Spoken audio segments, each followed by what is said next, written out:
जगणे म्हणजे उधळीत जाणे हृदयातील आनंद. आता आपुल्या झरा होता संगीताचा निळा स्वच्छंद. जगणे म्हणजे उधळीत जाणे हृदयातील आनंद. आता आपुल्या होता जरा संगीताचा निळा स्वच्छंद. तुमच्या मुखातून दरवळला गंध दशावताराचा. तुमच्या मुखातून दरवळला गंध दशावताराचा. बघता बघता सोडून गेलात तुम्ही मोह संसाराचा. बघता बघता सोडून गेलात तुम्ही मोह संसाराचा. जगणे म्हणजे उधळीत जाणे हृदयातील आनंद. आता आपुल्या होता जरा संगीताचा निळा स्वच्छंद. वयाच्या 17व्या वर्षी सादर केला भूमिका मालिनी सदोबातील कथानक. वयाच्या 17व्या वर्षी सादर केला भूमिका मालिनी सदोबा पाटील कथानक. समस्त दशावतार रसिकांना काहो सोडून गेलात अचानक. तुम्ही न्याय दिलात आणुनी दशावतारात नाट्य संगीतांना. तुम्ही न्याय दिलात आणुनी दशावतारात नाट्य संगीतांना. तुमच्या जाण्याने दुःख होत आहे समस्त दशावतारी कलाकारांना. तुमच्या जाण्याने दुःख होत आहे समस्त दशावतारी कलाकारांना. तुम्ही उघडत होतात नजर गणपती गजाननाची हळूवार. तुम्ही उघडत होतात नजर गणपती गजाननाची हळूवार. आता मात्र आम्ही हरवला तुमच्यातील गणेश मूर्तिकार. आता मात्र हरवला आम्ही तुमच्यातील गणेश मूर्तिकार. मनापासून गात होतात तुम्ही दशावतार संगीत. मनापासून गात होतात तुम्ही दशावतार संगीत. दशावतार रसिकांना तुम्ही केलात मंत्रमुग्धी. दशावतार रसिकांना तुम्ही केलात मंत्रमुग्धी. पेटाऱ्यातील गणपतीला करत होतात नेहमी वंदन. पेटाऱ्यातील गणपतीला करत होतात नेहमी वंदन. दशावतारासाठी तुम्ही झिजलात जसे झिजावे चंदन. दशावतारासाठी तुम्ही झिजलात जसे झिजावे चंदन. मालिनी मत्स्यगंधा देवयानी लक्ष्मी कमल मायावती या भूमिकेतून मांडत होतात रसिकांसमोर कथा. मालिनी मत्स्यगंधा देवयानी लक्ष्मी कमल मायावती या भूमिकेतून मांडत होतात रसिकांसमोर कथा. कुणाला कळेल का हो तुमच्यासारख्या दशावतार कलाकारांची व्यथा. कुणाला कळेल का हो तुमच्यासारख्या दशावतार कलाकारांची व्यथा. काम केलात तुम्ही मंडळामध्ये नटेश्वर बोर्डेकर चेंदवणकर मोचेमाणकर आजगावकर आणि कलेश्वर. काम केलात तुम्ही मंडळामध्ये नटेश्वर बोर्डेकर चेंदवणकर मोचेमाणकर आजगावकर आणि कलेश्वर. तुमच्या आत्म्यात चिरशांती लाभो ही एकच प्रार्थना प्रति ईश्वर. तुमच्या आत्म्यात चिरशांती लाभो ही एकच प्रार्थना प्रति ईश्वर. जाता जाता का नाही भेटला तुम्ही. जाता जाता का नाही भेटला तुम्ही. याचीच खंत राहील आयुष्यभर आमच्या मनी. याचीच खंत राहील आयुष्यभर आमच्या मनी. देवा का हिरावून घेतलास तुम्ही सोन्यासारखा दशावतार कलाकार. देवा का हिरावून घेतलात तुम्ही सोन्यासारखा दशावतार कलाकार. असाच असतो का रे देवा तुझ्याद्वारी न्यायाचा दरबार. असाच असतो का रे देवा तुझ्याद्वारी न्यायाचा दरबार. जो जो येईल त्याचे स्वागत देवा द्वार तुझे ना कधी बंद. जो जो येईल त्याचे स्वागत देवा द्वार तुझे ना कधी बंद. देवा असेच असतात का रे देव आणि भक्तांचे ऋणानुबंध. देवा असेच असतात का रे देव आणि भक्तांचे ऋणानुबंध. जगणे म्हणजे उधळीत जाणे हृदयातील आनंद. जगणे म्हणजे उधळीत जाणे हृदयातील आनंद. आत आपुल्या झरा संगीताचा निळा स्वच्छंद. आत आपुल्या झरा संगीताचा निळा स्वच्छंद. समस्त सिंधुदुर्गवासियांनी दशावतारातील एक संगीत तज्ञ हरपला. तुमच्यासाठी भास्कर काका एक या कवितेतील शेवटची ओळ. स्त्रीपात्र साकारत असताना रंगमंचावर पडत होती तुमची हळूवार पावलं. स्त्रीपात्र साकारत असताना रंगमंचावर पडत होती तुमची हळूवार पावलं. आता मात्र हे सुरानु चंद्रवाह हे गाणं सिंधुदुर्गवासियांच्या मनात राहिलं. आता मात्र हे सुरानु चंद्रवाह हे गाणं सिंधुदुर्गवासियांच्या मनात राहिलं.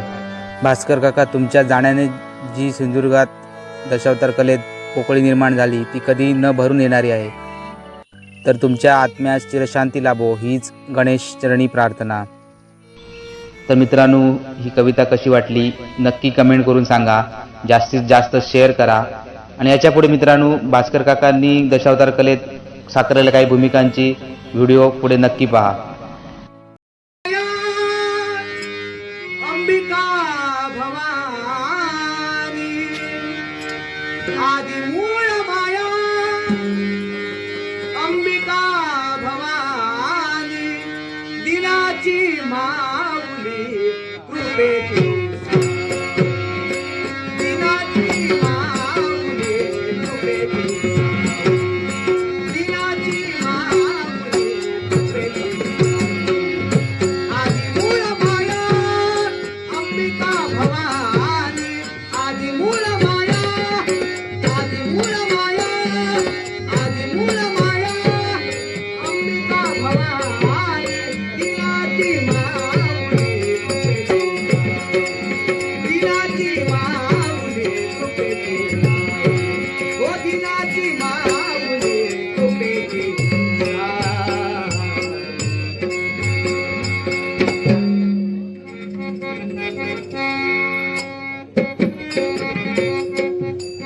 अरे वा कैलासाच्या पायथ्यापासून शिखरापर्यंत पाहिलं असेल तर प्रत्येक भक्तांच्या मुखाने एकच षडाक्षरी मंत्र द्यायचं हरि ओम नमः शिवाय हरि ओम नमः शिवाय हरि ओम नमः शिवाय हे माझ्या भक्तांनो अशी श्रद्धा ठेवा अशी निष्ठा ठेवा तुमच्या जीवनात कोणत्या तऱ्हेची कमतरता मी भासू देणार नाही अरे हा काय प्रकार हातात आनंदाने माना डोलावणारे माझे भक्त क्षणातच मान खाली घेऊन हताश होऊन का असे होत डोलू लागले अरे बाळ म्हणजे तू सुद्धा हातात आनंदाने मान डोलावत होता आणि क्षणातच तुझी मान खाली निराशतेने का झाली अरे काय घडलं कोणी काय लावून बोललं का तुमच्या काय असं आनंद झालाय की काय नाही ना मग असं हे का पाहते हे असं का घडते हे प्रत्यक्षाने पाहण्यासाठी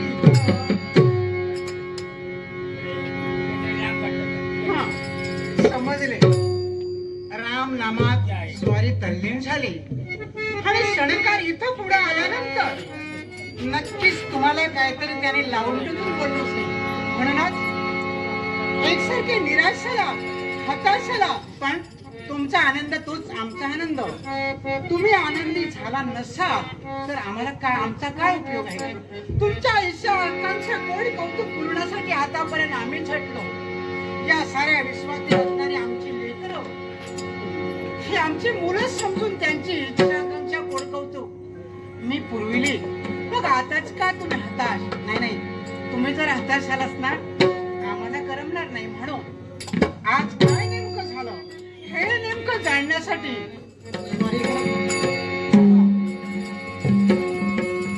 पण विचारावं तरी कसं विचारायला जर गेली तर प्रश्नाचं उत्तर मिळणार नाही ध्यानच काय म्हणून ध्यानाचं विसर्जन करावं आणि त्यानंतर काय झालं कसं झालं हे नेमकं काय ज्याप्रमाणे राम नाम त्यांच्या मुखात येते त्याचप्रमाणे आपण सुद्धा रामनामात कधी बोलू त्यांना ध्यान विसर्जन करू हे काय नक्की घडतंय ते पाहावं हेच बरं. या मंदिरात माझ्या मूर्ती शोभते या मंदिरात माझ्या मूर्ती शोभते प्रीतभाव होई सतदेव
दोघात ईश्वर दोघात ईश्वर सर्वात ईश्वर मी पुण्य मागे प्रीत भाव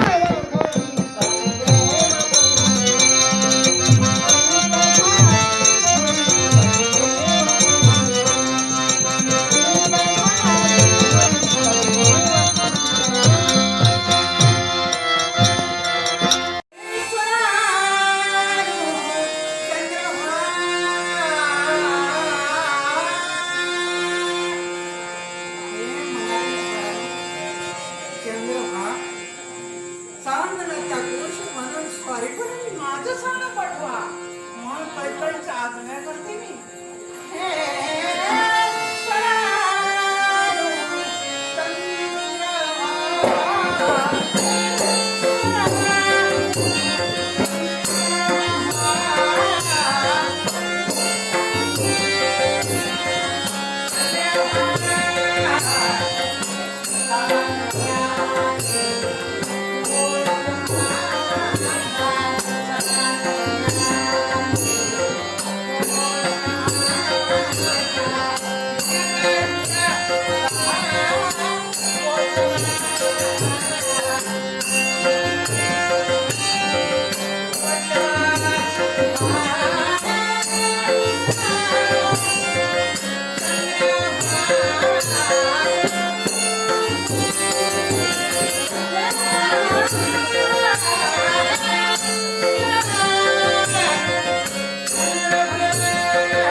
ते स्वप्न पाहत असताना एखाद आठवण होते आणि ती म्हणजे स्वामींची सौभाग्याचं धन.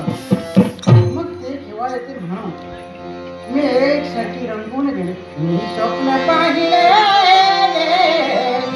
सांगू कुणाचं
परमेश्वराकडे मी नित्य साकडे घातले, त्या परमेश्वरानं माझं साकडं ऐकलं आणि प्रत्येक स्त्रियाच्या याच्या सत्कार्य असतात ते म्हणजे ती आनंदी केव्हा होत असते तर एखाद वेळी तिच्या जन्माची सार्थकता केव्हा होती ज्यावेळी स्त्रीच्या कुशीफुलात मूल खेळतंय.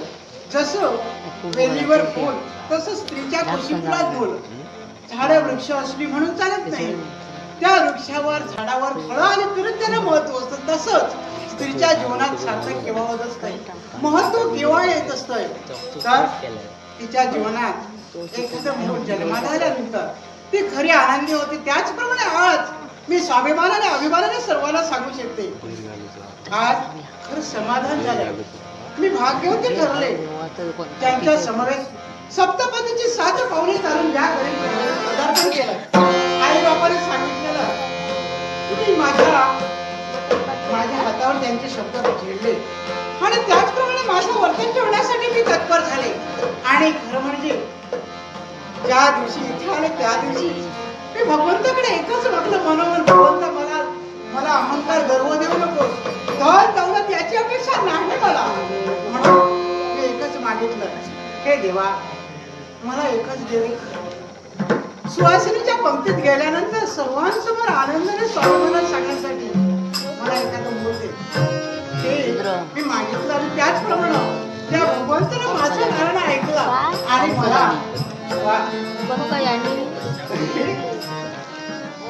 याच्याबद्दल मी एकसारखी बोलते. लक्ष्मण काय म्हणावं तुला, अरे मी तुझ्याबद्दल बोलते आणि तू एकसारखं झोपलीच होती. झोपळ बापाबरोबर बापासारखा जायचो झोपाळ. होय खरंच काय म्हणावं तुला. हे दवाडा, अरे हे चांगल्या, अरे शकुल्या, तुम्ही कुठं एकसारखा झोपतोय. जाऊ दे, प्रत्येक वेळी ज्या वेळी तू झोपायचं ना त्या वेळी तुझ्यासाठी बाबा येईपर्यंत, बाबा येतील लवकर, पण बाबा येईपर्यंत तुला झोपण्यासाठी पाळण्याच्या दोऱ्या हाती धरून मी गोडच अंगाई गाय तुझ्यासाठी गाय, तुझ्यासाठी गाय.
कसाही झालो तरी एक मी माणूस आहे, एका मुलाचा बाप आहे.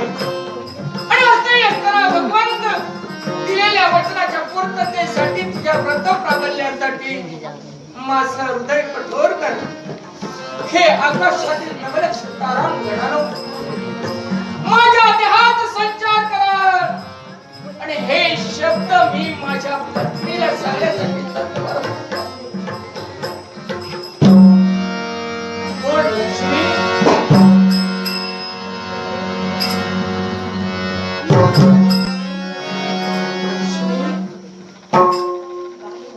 स्वामींचा बा पण वेळ का लावला पाहूया तरी. हा लबाड त्यांची वाट पाहू पाहून सोपी गेला. पण हो आज आनंदाचं साकलं थोडंफार त्याचे गीत खाण्यासाठी स्वामी येतील मला ठाऊक आहे. खरंच का पाहूया का वेळ झाला कशासाठी उशीर झाला हे प्रत्यक्षाने पाहू. सौभाग्यवती सौभाग्यवती सौभाग्यवती स्वामी काय सांगितलं? काय पाहते मी काय पाहू आनंद घराने मला आशीर्वाद तुम्ही द्यायचा आज तुमच्या नेत्रावरती पाहिलं तर मान दुखत आलंय. याला कारण आणि नेत्रावरती गंगापणे लक्ष्मी अगं याला कारण आहे मुळीच का असेल? आत्मविश्वास मला माझी मागे कुठेही चुकणार नाही. काय रडता? याला कारण आहे असं कारण घडलं लक्ष्मी. राज दरबारी मी बसलो असताना समजा यदा कदाचित एखादा न्याय असा माझ्या जवळ आला तो त्यांच्या कौटुंबिक जीवनातील असेल मग त्या कुटुंबाला कोणत्या पद्धतीने न्याय द्यावा हाच मी विचार करते. स्वामी आतापर्यंत प्रत्येक गरीब जनतेची दोरी इथं धरून तुम्ही त्यांच्या प्राणपणासाठी लढला. त्यांच्या प्रत्येकाच्या आपली मुलं समजून त्यांच्या इच्छा आकांक्षा गोड कौतुक तुम्ही पूर्ण करण्यासाठी तत्पर झाला. आपला विचार केला नाही आपलं सुख पाहिलं नाही. मला ठाऊक आहे होय ना? तुम्ही आणि मी आजवर आमच्या सुखाकडे पाहिलंच नाही. त्या प्रजाजनाचं सुख तेच आमचं सुखाचं आम्ही पाहिलं. मग लक्ष्मी का तुम्ही रडता? मला सांग दुःख करण्याचं असं कारण कोणतं आहे? पतीची इच्छा पूर्ण करणं हे कुणाचं कर्तव्य? स्वामी हे प्रेरणा झालं का हा आतापर्यंत तुमच्या शब्दाबाहेर मी पाहून टाकलं नाही जे जे तुम्ही सांगाल ते तुम्ही ऐकणार याची जाणीव आहे का मला? तुम्ही का विचारता कारण मन मित्र बनलंय. माझं मन पाहता का मुळीच नाही. माझं काय चुकलं का तू कुठेही चुकणार नाही याची जाणीव आहे सांगावं मला. असं का मला सांग पतीची इच्छा पूर्ण करणं हे हे माझं कोणाचं- पत्नीचं तुमचं कर्तव्य कर्तव्य आहे. आहे. मग पतीने दिलेला शब्द तोच पत्नीचा शब्द ना स्वामी एक वेळ नाही तर 10 वेळ सांगते तुमचं सुख त्याचं माझं सुख तुमचं दुःख त्याचं माझं दुःख तुमचं दुःख हलकं करण्यासाठी तुम्ही कोणता शब्द असं नका दिला तो शब्द मी पूर्ण करेन समाधान वाटलं मनाला. हे शब्द ऐकून समाधान वाटलं मनाला. मग ऐक, आज तुझा सौभाग्याचा धनी एका स्त्रीला वचन देऊन वचनबद्ध झालेला आहे. का? आणि तो कशासाठी असेल तर निराधाराला आधार देणे हे राजकर्त्याचं कर्तव्य. काय वावगं केलं नाही एक स्त्री माझ्याजवळ आली, आधार मागितला नावलौकिक आहे तुमचं आणि म्हणूनच त्याला आधार नाही त्याला तुम्ही आधार दिला नाही. आधार मी देईल म्हटलं. पण निरश्रित असले तर त्यांना आश्रय हा, दिला पण त्याचं दुःख निवारण करण्यासाठी त्याला जे हवं आधार देण्यासाठी मी तत्पर झालो. पण पण काय? तिच्यावर तिचं समाधान नाही. तर वचन देऊन मला सांगा की मनातील असेल ती इच्छा पूर्ण करेन. तिनं मागितलं वचन मागितलं, स्वामी मी वचनही दिलं. स्वामी काय असेल ती इच्छा पूर्ण होईल. आपल्या जीवनात काही कमी आहे का कोणीच नाही. मग तुम्ही वचन दिलं म्हणून दुःख करता का एवढंच नव्हे तर पुढे ऐकतो. वचन दिलं असेल ती इच्छा पूर्ण करेन. पण त्या स्त्रीची इच्छा काय माहितीये काय का? होते लक्ष्मी, त्या स्त्रीची इच्छा एकच आहे. काय म्हणून राजा रुक्मांगदानो तिचा पत्नी म्हणून स्वीकार करावा आणि आधार द्यावा. मी नकार दिला आणि म्हणून नकार देता क्षणी राजा रुक्मांगद वचन भ्रष्ट अशा तऱ्हेचा डंका पेटवील म्हणून सांगू लागले.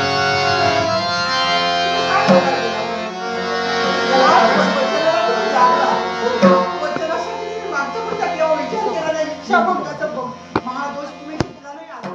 मग आज तुम्ही काय सांगितलं असं याला कारण आहे. काय म्हणू कारण तुझ्याशी मी विवाहबद्ध झालोय. हो होय खरं आहे अर्थात दुसऱ्या स्त्रीचा विचार मी माझ्या मनातही करू शकत अहो, नाही. पण तिनं जर असं भगिनी म्हणून आलं असतं तर काय वावगं ठरलं असतं का पण मी तिला- स्वीकारलं असतं तुमच्या मोठेपणासाठी तुमच्या नावासाठी राजकर्ते विलंब होतोय माझ्या इच्छेची परिपूर्तता लवकरात लवकर व्हायला हवी. वचनाची पूर्तता करण्यासाठी मी तिला सांगितलं ही इच्छा सोडून दुसरी इच्छा माग. तिने उच्चिष्ट तांबूल दिले. हा, तू- पण ते तांबूल मी भक्षण करणार एवढ्यात आणि- शब्द बाहेर पडले. आज एकादशी आहे आणि त्या व्रतात असल्या कारणानं त्याही तिच्या म्हणण्याला मी नकार दिला. पण काय तिची तिसरी इच्छा, असं या दोन इच्छा पूर्ण होत नसतील तर तिसरी इच्छा पर्याय कोणत्या शब्दाला दिला असं तू एक आई आहेस, तू एक मुलगा फसवली आहेस. पण ती इच्छा कोणती असेल तर माझे तुम्ही जर का माझ्याशी लग्न करत असाल, माझ्या हातचा उच्चिष्ट तांबूल जर का भाषण करत असाल तर राजा रुक्मांगद तुमचा मुलगा याचा शिरच्छेद करून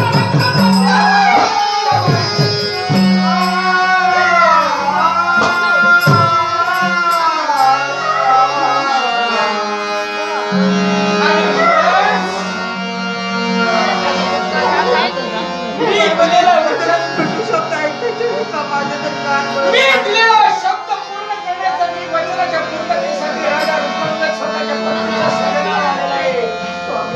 आत्मविश्वास मला माझी पत्नी मला वचनातून मुक्त करणार आहे. मी ऐकलं असतं पण नाही हे माझ्याला होणार नाही सगळं माझ्याला होणार नाही तुम्हाला नाही इशारा केला पती आणि पत्नी हे नातं होय मला सुख दुःखाची अर्धी अधिक वाटेकरी पत्नी असते. मी बोलले होते स्वामी तुमचं दुःख ते माझं दुःख, हो, मी बोलले होते तुमचं सुख ते माझं सुख, पण स्वामी तुमचा शब्द तो माझा शब्द आहे, तुझे शब्द हा माझे सगळं पण स्वामी काय. एवढे घणाघाती वार तुम्ही माझ्या छातीवर करा एवढे मग या भास्करच्या चौपकीची होणार याची जाणीव आहे ना तुला? ऐका तुम्ही आज मला कळलं मी तुमचं सर्व ऐकते याचा अर्थ असा नाही मी केसाने माझ्या घरात ज्या बाळाला जन्म दिला अजून त्याने या जगाच्या क्रियाने सुद्धा वाळला नाही. लक्ष्मी हो, परिस्थिती किती कठोर असतात आज मला कळलं. बाळांतपणी आनंद घालताना मी बोलतो. 9 मास 9 बायका 9 बळे या बाळाला. दिवसच्या बाळाचं वजन सांभाळलं. आणि बाळाचं होत असताना किती यातना मला झाल्या. दुसरा जन्म प्राप्त झाला. नाही तुम्हाला कळणार. कसं कळणार तुम्हाला? तरी झाली पाहिजे. लक्ष्मी मला एकच तुझ्याकडून उत्तर हवंय. काय म्हणते? वचनाच्या पूर्ततेसाठी स्वतःच्या पोटच्या गोळ्याचा शिरच्छेद करायला तुझी परवानगी आहे का नाही? कटू शब्द सांगत असताना प्रथम तर विचारलं असतं तिला शब्द देताना. माझा मनाचा जरा तरी विचार केला का सांगा. जरा तरी विचार केला का सांगा. म्हणजे स्वतःच्या सौभाग्यापेक्षा स्वतःच पालक स्वतःचा मुलगा तुला जास्त प्रिय आहे. मग ऐक, या विश्वाचा विचार केला असेल तर सारी नाती क्षणिक आहे. कोण कोणाची पत्नी, कोण कोणाचा मुलगा, कोण कोणाची बहीण, कोण कोणाचा भाऊ, ही नाती फक्त शब्दानं सांगण्यापुरतीच आहे. ज्यावेळी आनंदाचा क्षण असतो त्यावेळी सगळी नाती गोळा होतात. पण ज्यावेळी दुःख प्रसंग येतो त्या दुःखात वाटेकरी म्हणून कोणीही येत नाही. सगळी नाती दुःखाची आहेत असं नाही ना, तर आज मला म्हणावं लागतंय कोण कोणाची पत्नी नाही. याच्यासाठी ऐक, या विश्वाच्या ठिकाणी वचन भ्रष्ट राजा रुक्मांगदाचा नवऱ्याची मातीमोल होण्यापेक्षा कमरेला विळखा घालून बसणारी ही रणरागिणी या रणरागिणीनं राजा रुक्मांगद स्वतःचा शिरच्छेद करून आपलं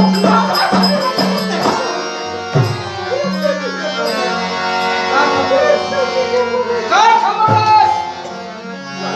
मला रक्ताची शपथ घेतेस. तुला कोण वासी?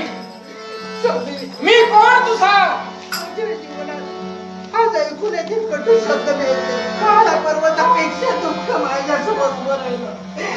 जेणेकरून माझ्या मनात काहीच कळलं नाही. माझं भान हरपलं. काहीच गरम. निव्वळ स्वतःच्या रक्तासाठी पोटच्या गोळ्यासाठी स्वार्थी बनलेली स्त्री होयस. ऐका, तुमचा शब्द मी पूर्ण करणार. स्वामी त्या ठिकाणी माझं सौभाग्य नसतं. काय उपयोग आहे? माझं जर सौभाग्य असतं, तर या एकापेक्षा दुसऱ्या मुलाला मी जन्म देईन. तो परमेश्वर माझी सरकार ऐकेल. म्हणून सांगतो. राजकुमारी लक्ष आहे.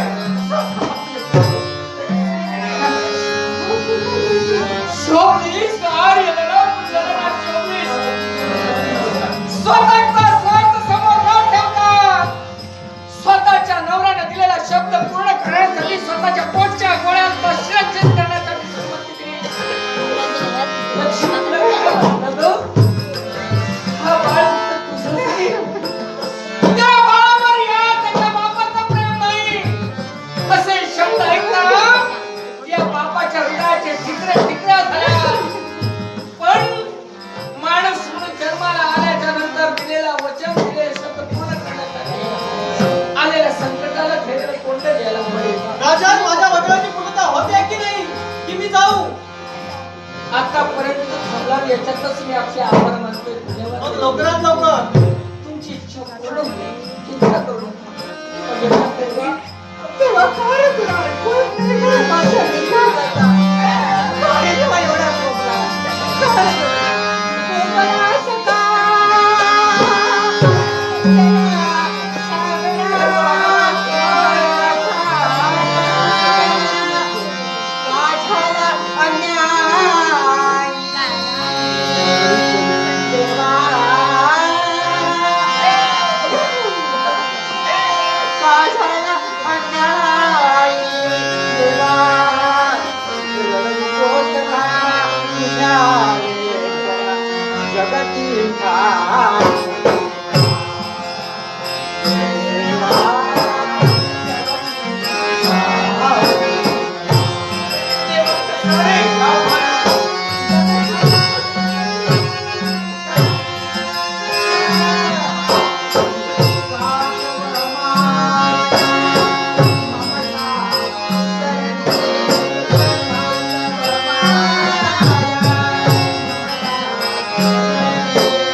तुम्ही दिलेलं वचन जागून शिकवलं. म्हणून हे लहानपणापासून तुला नको आहे आपल्याला. म्हणजे त्याला आम्ही जन्म दिला. तुम्हाला एवढं की आमच्या सोडून आम्ही स्वतःच्या हाताने त्याचा सेवन केला. म्हणूनच आज वाघीण मी बनले. यावेळी वचनाच्या पूर्णतेसाठी स्वतःच्या मार्गदर्शनाचे ज्यावर सामी केला करायचे सगळ्याच अधिकार तुलाही मलाही लक्षात येईल. दोघांनी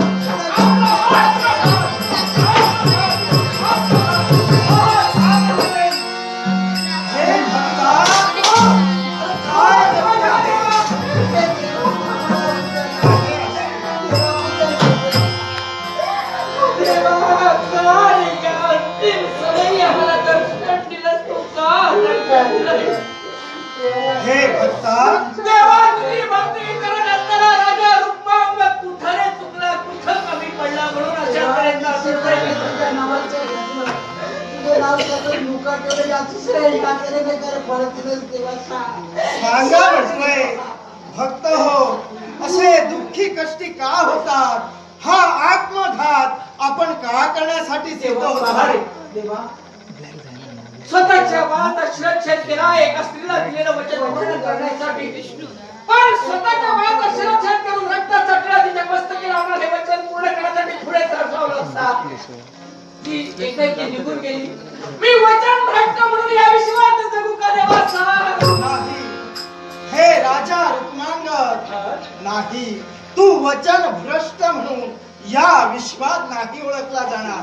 मग पहा, वचन भ्रष्ट झालं नाही असं तू म्हणतोय, पण बालपणीचे पातक स्वतःच्या पोटाला विशाल मारलं रे देवा. राजा रुक्मांगद, हे देवा चिंता नसावी, देवा तुझा देव इथपर्यंत आलाय. मग पहा, त्याच्यापूर्वी चिंता होती जे त्यावेळी तुला कोणी आहे सांगितलं होतं. तुझ्यावर प्रसंग उद्भवला आहे, सांग म्हणतोय त्या व्यक्तीचं नाव या देवाला कळू द्या.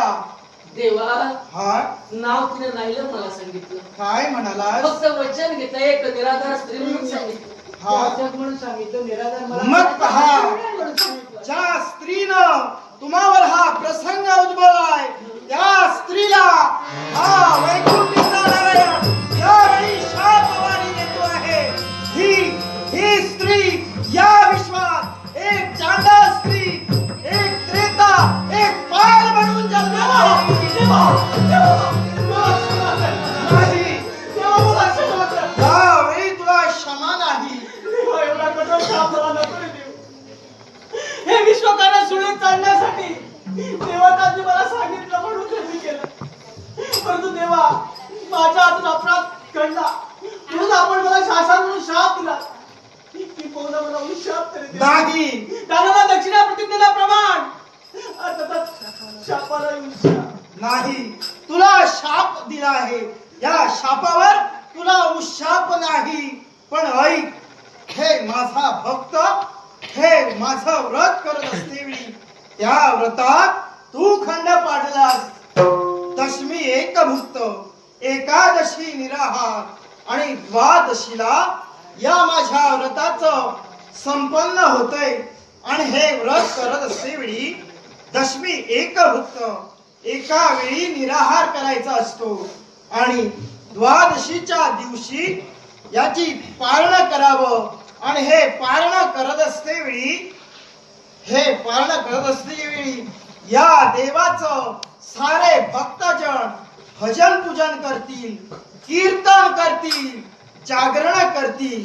पण पहा, जो भक्त हे व्रत करत असते वेळी, जागर करत असते वेळी मध्यंतरी झोपी गेला असेल तर पहा, त्यावेळी तो भक्त जर का झोपी गेला असेल तर त्या ठिकाणी तू त्या भक्ताच्या पायांना चाटशील आणि त्या भक्ताला जे या व्रतामुळे जे पुण्य मिळालेलं आहे ते पुण्य तुला मिळेल. पण पहा, असं होणार नाही आणि त्यांचं पुण्य तुला मिळणार नाही. म्हणून पहा, यावेळी आजच्या दिनापासून तू या विश्वात एक त्रेता, एक चांडाळी, एक काल म्हणून पडशील.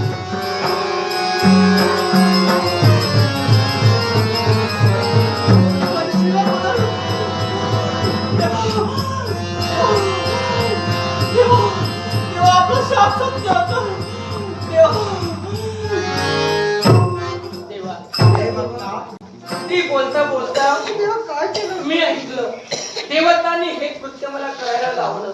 म्हणजे हे सर्व कर्तव्य देवतांचं होतं. मग देवा हे कशासाठी रे? मग पहा, राजकर्त्या देव हे कसोटीचे कडे आहेत हा. आणि त्या कसोटीत भक्त जर का परिपूर्ण उतरला असेल तर त्यांना दर्शन देण्याचं कर्तव्य आम्ही देव करतोय. पण पहा, तू जो दुःखी कष्टी होतोय, हे देवा, हा मी तुझ्याकडे साखर घातलं होतं आणि तेव्हा ते पूर्ण केलंच रे तू. आणि आज आई म्हणून मी तर स्वाभिमानाने मिळवत होते, पण या वचनासाठी शेवटी माझ्या बाळाचा मी घात केला, स्वामीने घात केला. हे लक्ष्मी, रक्ताचा प्याला लावणार एवढा ते सुद्धा भाग्य नाही. मी कमनशिबी करते देवा. चिंता नसावी. ज्याच्यासाठी आपण हे सारं करत होतात, जो पुत्र व्हावा म्हणून या देवाला तुम्ही भजत पूजत होता. मग पहा, याच वेळी हा तुमचा देव तुमच्या पुत्राला जिवंत करतोय. जिवंत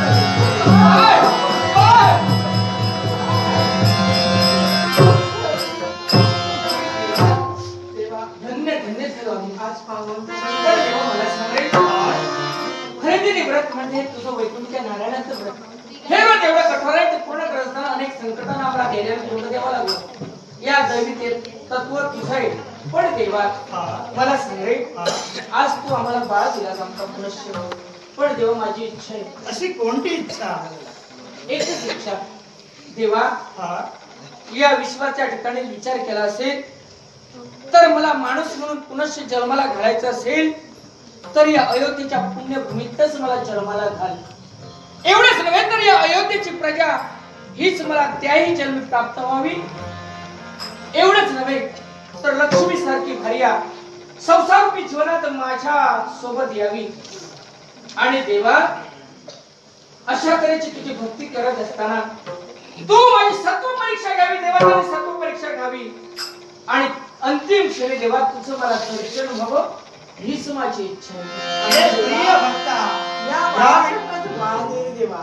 चिंता नसावी, कारण हे माझं व्रत ज्या भक्ताकरवी परिपूर्ण झालं तो भक्त सदेह वैकुंठी, सदेह वैकुंठी, सदेह वैकुंठी. आज्ञा पाहिजे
बरोबर असतं. आई राजा